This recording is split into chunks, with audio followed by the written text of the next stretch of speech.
नमस्कार, मैं हूं शम्स ताहर खान और आप देख रहे हैं वारदात। निठारी कांड के दो गुनहगारों में से एक मुनिंदर सिंह पंढेर को गुरुवार को गाजियाबाद की डासना जेल से रिहा कर दिया गया। ये वही पंढेर है जिसके निठारी की कोठी नंबर D5 में 16 बच्चों का कत्ल हुआ था और ये उसी कोठी का मालिक है। दरअसल इसी मंगलवार को इलाहाबाद हाई कोर्ट ने पंढेर की तमाम फांसी की सज़ा को रद्द करते हुए उसे बरी कर दिया था। रिहाई का परवाना आज डासना जेल पहुंचने के बाद दोपहर को पंढेर को आज़ाद कर दिया गया।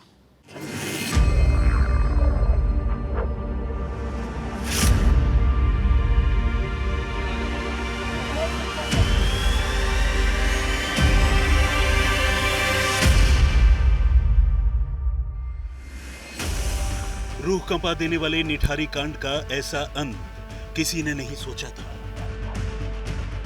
लेकिन ये तस्वीरें जो नहीं सोचा था उसी के सच हो जाने की है।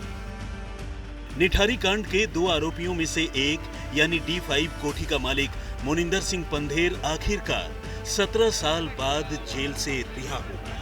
इलाहाबाद हाईकोर्ट से पंढेर को निठारी कांड से जुड़े सारे मामलों में बरी कर दिए जाने के बाद शुक्रवार को उसे गौतम बुद्ध नगर की डिस्ट्रिक्ट जेल से रिहा कर दिया गया। हाईकोर्ट के फैसले के बाद उसकी रिहाई का परवाना पहले ही जेल पहुंच चुका था, लेकिन डॉक्यूमेंट वेरिफिकेशन में समय लगने की वजह से पंढेर की रिहाई में देरी हुई। शुक्रवार को जेल से बाहर आने के दौरान उसने कुर्ता पायजामा पहन रखा था और उसके साथ उसका एक सहयोगी था जिसके पास पंढेर का एक बैग था। रिहाई की फॉर्मेलिटी पूरी करवाने के लिए 3 वकील भी कोर्ट पहुंचे थे। जाहिर है इतने भयानक मामले में एक आरोपी के यूं रिहा हो जाने पर जेल गेट के बाहर आम लोगों के साथ साथ मीडिया कर्मी भी मौजूद थे, जिन्होंने पंढेर से इस केस से जुड़े सवाल पूछे, लेकिन पंढेर ने कोई जवाब देने की जगह सिर्फ हाथ जोड़ लेना ही ठीक समझा। क्या कहेंगे? हाथ जोड़ रहे हैं। आप देखिए, कुछ भी बात नहीं किया उन्होंने, पंढेर अपने वकीलों के साथ गाड़ी में बैठकर सीधे चंडीगढ़ के लिए रवाना हो गया। कार के अंदर बिठा दिया और वहां से वो अपने वकीलों के साथ कार के अंदर बैठे हुए हैं और सीधे यहां से वो निकल गए। और जब भी हमने कोई भी सवाल पूछा, जवाब में सिर्फ हाथ जोड़ा और इसके अलावा उन्होंने कोई बात नहीं की। आप देखिए, यहाँ से पुलिस यहाँ पर मौजूद है, तमाम सुरक्षा के इंतजाम यहाँ पर किए गए हैं। आप देख सकते हैं पीछे की सीट पर मुनिंदर सिंह पंढेर यहाँ पर मौजूद है। पुलिस आसपास के थाने के, आप देखिए सामने जो आपको गाड़ी नजर आ रही है, पुलिस की गाड़ी आप है, और यहाँ पर आप दूसरी पुलिस की गाड़ी देख सकते हैं। जो लोकल थाने के जो तमाम पुलिस के लोग थे वो यहाँ पर मौजूद थे सुरक्षा के लिए, और पूरी सुरक्षा के बीच मुनिंदर सिंह पंढेर को जेल के बाहर ले जाया गया। निठारी केस के सामने आने के बाद पुलिस ने वैसे तो पंढेर और उसके नौकर सुरेंद्र कोली के खिलाफ कुल 19 मामले दर्ज किए थे, लेकिन शुरुआती जांच के बाद पुलिस ने खुद ही 3 मामलों को खारिज कर दिया था, जिसके बाद दोनों के खिलाफ कुल 16 मामले चले। आगे चलकर सीबीआई ने भी इन 16 के 16 केसेस की तफ्तीश की, यानी पंढेर के खिलाफ निठारी कांड में आईपीसी की धारा 302 के तहत कत्ल, 376 के तहत रेप, 201 के तहत सबूत मिटाने और 120B के तहत एक राय होकर आपराधिक साजिश रचने समेत तमाम गुनाहों के कुल 16 मामले थे। इन केसेस में गाजियाबाद की सीबीआई कोर्ट में ट्रायल चला, लेकिन पंढेर के खिलाफ सिर्फ 6 मामले ही साबित हुए। इन 6 में से 3 मामलों में सीबीआई कोर्ट ने सबूतों के अभाव में पंढेर को बरी कर दिया। बाकी बचे 3 मामलों में पंढेर को लोअर कोर्ट से फांसी की सजा हुई थी, जिसके खिलाफ उसने हाई कोर्ट में अपील दायर की थी। इनमें से हाई कोर्ट ने उसे एक केस में कुछ साल पहले बरी कर दिया था। बाकी बचे 2 मामलों में सोमवार को हाई कोर्ट ने ही उसे सबूतों के अभाव में बरी कर दिया, और इस तरह पंढेर के खिलाफ दर्ज 16 के 16 मामले एक-एक कर खत्म हो गए। इलाहाबाद हाईकोर्ट ने पंढेर की तरह उसके नौकर सुरेंद्र कोली को भी 12 मामलों में हुई फांसी की सजा को खारिज करते हुए उसे सबूतों के अभाव में बरी कर दिया था, लेकिन रिम्पा हल्दर केस में फिलहाल कोली की एक अपील सुप्रीम कोर्ट में पेंडिंग है। इस मामले में उसे फांसी और फिर उम्र कैद की सजा हुई थी, जिसके खिलाफ उसने सुप्रीम कोर्ट में दस्तक दी है, लिहाजा हाईकोर्ट से उसे 12 मामलों में बरी कर दिए जाने के बावजूद फिलहाल कोहली की रिहाई अभी पेंडिंग है। उधर पंधेर बेशक रिहा हो चुका हो, सीबीआई इलाहाबाद हाईकोर्ट से मिली इस शिकस्त के बाद फिर से कोहली और पंधेर केस में सुप्रीम कोर्ट का दरवाजा खटखटाने की तैयारी कर रही है। तो यहाँ पे एक हाई कोर्ट में एप्लीकेशन पड़ी, उसी में जो है उसकी कैपिटल पनिशमेंट को कन्वर्ट करके लाइफ कर दिया गया है। वो अभी भी हमने एक एप्लीकेशन फाइल कर रखी है कि उस जो जजमेंट है हाई कोर्ट का वो चैलेंज कर रखा है, वो सुप्रीम कोर्ट में पेंडिंग है। लेकिन अब तो बरी ही कर दिया है पूरे केस से मोनिंदर सिंह को। बरी कर दिया है तो हम उसको चैलेंज करेंगे ना सुप्रीम कोर्ट में, बिल्कुल। सेम सेट ऑफ फैक्ट में जो है कंट्राडिक्टरी जजमेंट आया है। आपकी डिमांड क्या रहेगी कि कैपिटल पनिशमेंट बरकरार रखें कि लाइफ इम्प्रिजनमेंट रखें?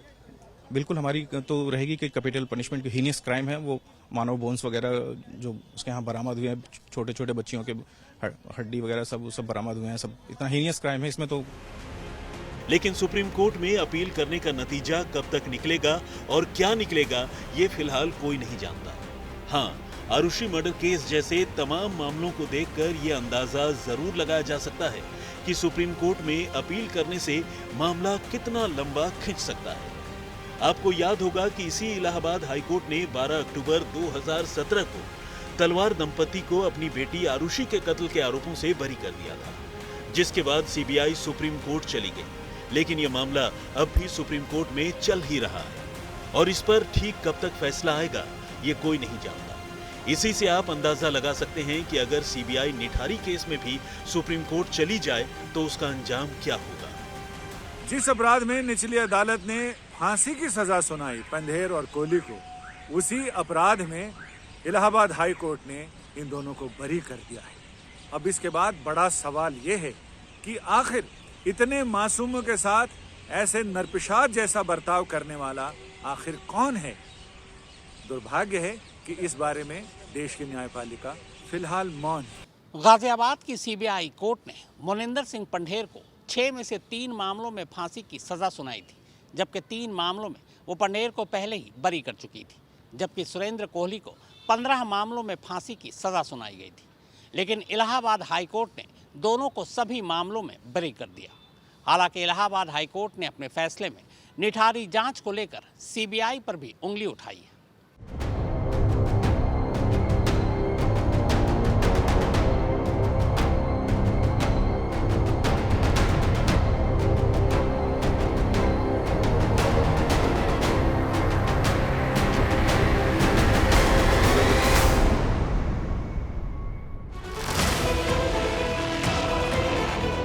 इलाहाबाद हाईकोर्ट ने कायदे से सिर्फ इन 2 लाइनों में ही निठारी कांड की जांच करने वाली जांच एजेंसी सीबीआई को पूरा आईना दिखा दिया।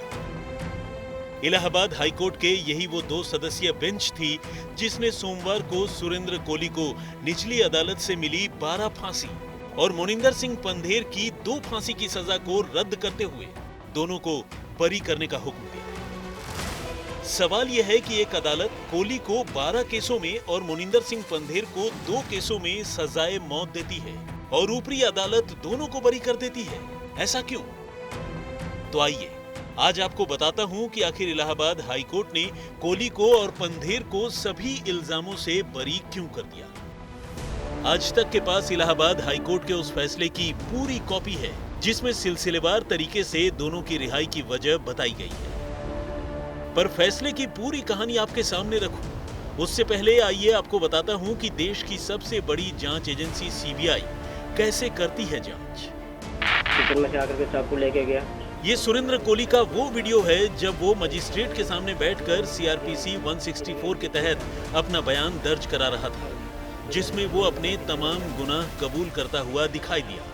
कायदे से मजिस्ट्रेट के सामने दिया गया ये बयान ट्रायल के दौरान निचली और ऊपरी अदालत में बड़े काम की चीज थी। मगर कमाल देखिए कि जिस चिप में ये पूरा कबूलनामा रिकॉर्ड हुआ था, वो चिप न तो कभी गाजियाबाद में सीबीआई कोर्ट में पेश की गई और न ही इलाहाबाद हाई कोर्ट में। इतना ही नहीं, इस बयान की कॉपी पर सुरेंद्र कोहली के दस्तखत लेना तक सीबीआई भूल गई। अब बिना चिप के कोई भी अदालत ये कैसे यकीन कर ले या मान ले कि जिस सीडी में कोहली के बयान को चिप से रिकॉर्ड किया गया है उसमें जांच एजेंसी ने अपने हिसाब से कोई एडिट न किया हो, क्योंकि चिप तो गायब है। इलाहाबाद हाईकोर्ट ने कोहली को 12 के 12 फांसी की सजा से बरी करने का एक आधार सीबीआई की इस गुमशुदा चिप को भी बनाया।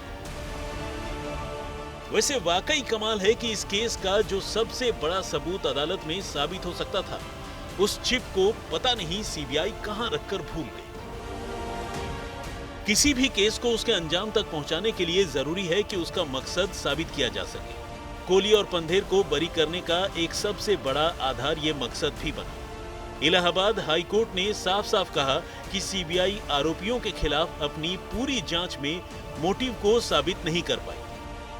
कोर्ट का कहना था कि किसी भी बच्चे की गुमशुदगी या हत्या के वक्त आरोपियों को किसी ने देखा हो, ऐसा एक भी चश्मदीद सीबीआई सामने नहीं ला सकी।